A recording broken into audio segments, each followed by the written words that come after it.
ഈശോ മിശിഹായ്ക്ക് സ്തുതിയായിരിക്കട്ടെ. എല്ലാവരെയും ദൈവനാമത്തിൽ പുതിയൊരു ദിവസത്തിലേക്ക് ക്ഷണിക്കുന്നു. ദൈവത്തിൻ്റെ കരുണയാൽ നല്ല രീതിയിൽ വചനവായന മുന്നോട്ട് പോകുന്നു. കൂടെ പങ്കുചേരുന്ന എല്ലാവരെയും ദൈവം സമൃദ്ധമായി അനുഗ്രഹിക്കട്ടെ എന്ന് പ്രാർത്ഥിക്കുകയും ചെയ്യുന്നു. നിങ്ങളുടെ പരിചയക്കാരിലേക്കൊക്കെ ഷെയർ ചെയ്ത് കൊടുക്കുകയും വചനവായനയിൽ അവരെ കൂടി പങ്കെടുപ്പിക്കാൻ ശ്രമിക്കുകയും ചെയ്യുമല്ലോ.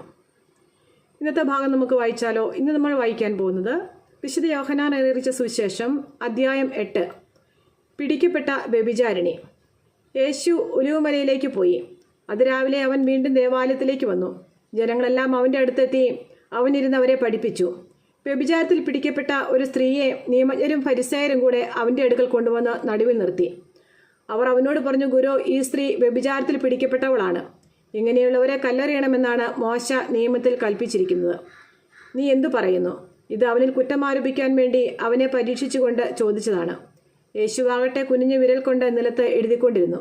അവർ ആവർത്തിച്ച് ചോദിച്ചുകൊണ്ടിരുന്നതിനാൽ അവൻ നിവർന്ന് അവരോട് പറഞ്ഞു, നിങ്ങളിൽ പാപമില്ലാത്തവൻ ആദ്യം ഇവളെ കല്ലെറിയട്ടെ. അവൻ വീണ്ടും കുനിഞ്ഞ് നിലത്ത് എഴുതിക്കൊണ്ടിരുന്നു. എന്നാൽ ഇത് കേട്ടപ്പോൾ മുതിർന്നവർ തുടങ്ങി ഓരോരുത്തരായി സ്ഥലം വിട്ടു. ഒടുവിൽ യേശുവും നടുവിൽ നിന്നിരുന്ന സ്ത്രീയും മാത്രം ശേഷിച്ചു. യേശു നിവർന്ന് അവളോട് ചോദിച്ചു, സ്ത്രീയെ, അവർ എവിടെ?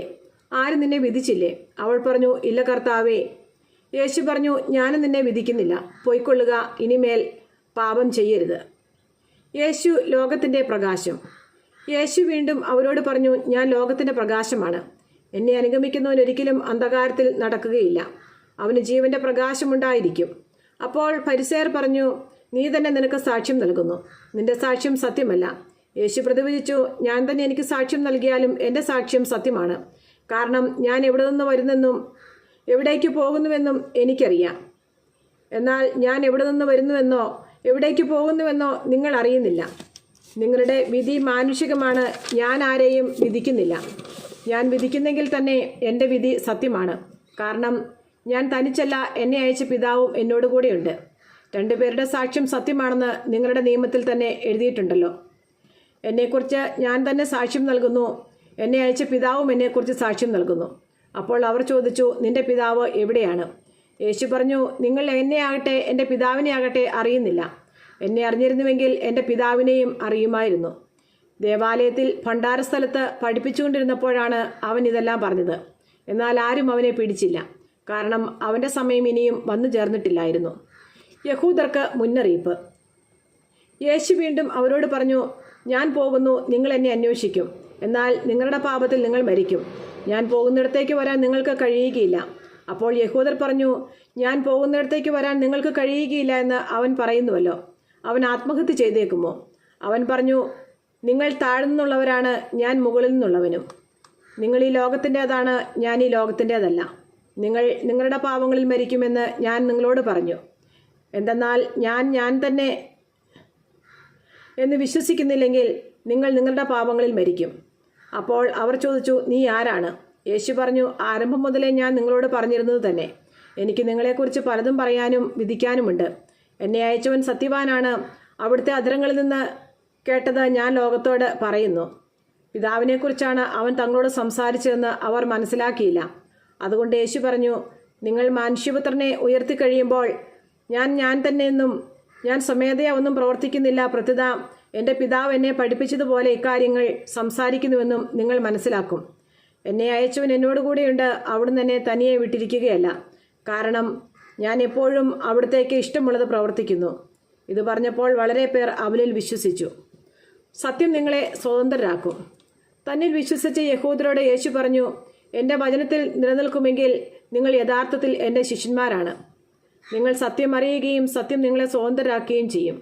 അവർ അവനോട് പറഞ്ഞു, ഞങ്ങൾ അബ്രാഹത്തിൻ്റെ സന്തതികളാണ്. ഞങ്ങൾ ഒരിക്കലും ആരുടെയും അടിമകളായിരുന്നിട്ടില്ല. പിന്നെ എങ്ങനെയാണ് നിങ്ങൾ സ്വതന്ത്രരാക്കപ്പെടുമെന്ന് നീ പറയുന്നത്? യേശു പ്രതിവചിച്ചു, സത്യം സത്യമായി ഞാൻ നിങ്ങളോട് പറയുന്നു, പാപം ചെയ്യുന്നവൻ പാപത്തിൻ്റെ അടിമയാണ്. അടിമ എക്കാലവും ഭവനത്തിൽ വസിക്കുന്നില്ല, പുത്രനാട്ടെ എക്കാലവും വസിക്കുന്നു. അതുകൊണ്ട് പുത്രൻ നിങ്ങളെ സ്വതന്ത്രരാക്കിയാൽ നിങ്ങൾ യഥാർത്ഥത്തിൽ സ്വതന്ത്രരാകും. നിങ്ങൾ അബ്രാഹത്തിൻ്റെ സന്തതികളാണെന്ന് എനിക്കറിയാം. എന്നിട്ടും നിങ്ങൾ എന്നെ കൊല്ലാൻ ആലോചിക്കുന്നു. കാരണം എൻ്റെ വചനം നിങ്ങളിൽ വസിക്കുന്നില്ല. എൻ്റെ പിതാവിൻ്റെ സന്നിധിയിൽ കണ്ടവയെപ്പറ്റി ഞാൻ സംസാരിക്കുന്നു. നിങ്ങളുടെ പിതാവിൽ നിന്ന് കേട്ടത് നിങ്ങൾ പ്രവർത്തിക്കുന്നു. പിശാച് നിങ്ങളുടെ പിതാവ്. അവർ പറഞ്ഞു, അബ്രഹാമാണ് ഞങ്ങളുടെ പിതാവ്. യേശു അവരോട് പറഞ്ഞു, നിങ്ങൾ അബ്രാഹത്തിൻ്റെ മക്കളാണെങ്കിൽ അബ്രാഹത്തിൻ്റെ പ്രവർത്തികൾ ചെയ്യുമായിരുന്നു. എന്നാൽ ദൈവത്തിൽ നിന്ന് കേട്ട സത്യം നിങ്ങളോട് പറഞ്ഞ് എന്നെ കൊല്ലാൻ നിങ്ങൾ ആലോചിക്കുന്നു. അബ്രാഹാം ഇങ്ങനെ ചെയ്തിട്ടില്ല. നിങ്ങൾ നിങ്ങളുടെ പിതാവിൻ്റെ പ്രവർത്തികൾ ചെയ്യുന്നു. അപ്പോൾ അവർ പറഞ്ഞു, ഞങ്ങൾ ആരസന്തതികളല്ല, ഞങ്ങൾക്ക് പിതാവ് ഒന്നേ ഉള്ളൂ, ദൈവം. യേശു അവരോട് പറഞ്ഞു, ദൈവമാണ് നിങ്ങളുടെ പിതാവെങ്കിൽ നിങ്ങൾ എന്നെ സ്നേഹിക്കുമായിരുന്നു. കാരണം ഞാൻ ദൈവത്തിൽ നിന്നാണ് വന്നിരിക്കുന്നത്. ഞാൻ സ്വമേധയാ വന്നതല്ല, അവിടുന്ന് എന്നെ അയച്ചതാണ്. ഞാൻ പറയുന്നത് എന്തുകൊണ്ട് നിങ്ങൾ ഗ്രഹിക്കുന്നില്ല? എൻ്റെ വചനം ശ്രവിക്കുവാൻ നിങ്ങൾക്ക് കഴിവില്ലാത്തതുകൊണ്ട് തന്നെ.